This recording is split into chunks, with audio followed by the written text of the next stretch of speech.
October 4th, 2024. A Friday that was supposed to be ordinary in the historic heart of Istanbul. But as the sun began to set over the ancient walls of Edirnekapı, the city witnessed a scene of unimaginable horror. A young man stood atop the ramparts holding a severed head before jumping to his death. This was not just a random act of violence. It was the final chapter of a meticulously planned double homicide that would traumatize an entire nation. Before we look into the darkness of the killer, we must remember the lives stolen.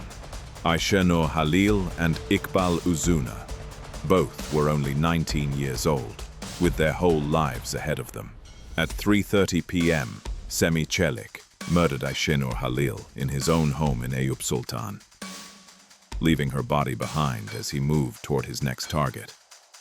Only 30 minutes later, he met İkbal Uzuner at the Edirnekapı walls.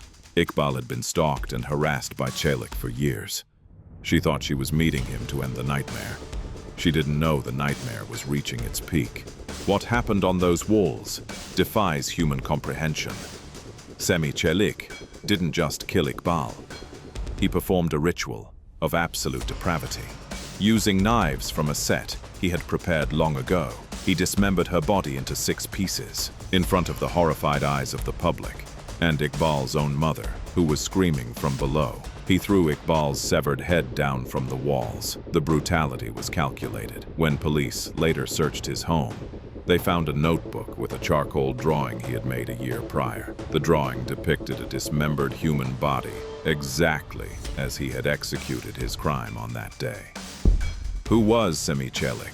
A 19-year-old high school dropout working as a butcher. The investigation revealed a long trail of warning signs that were tragically ignored or poorly managed. Çelik had been hospitalized 5 times in the past year for psychological issues. His father, Adam Çelik, later told authorities that he had tried to get his son help. He claimed Semih was obsessed with occult imagery and dark themes. He had previously attempted suicide and had a history of self-harm. Despite being flagged as a high-risk individual by his own family and medical records, he remained free, and he remained armed with the tools of his trade, butcher knives. The Semih Çelik incident sparked a wildfire of protests across Turkey. From Istanbul to Izmir, thousands of women took to the streets. The central question was, how was he allowed to do this? The tragedy exposed deep flaws in the judicial and mental health systems. It reignited the debate over the Istanbul Convention and the protection of women from known stalkers.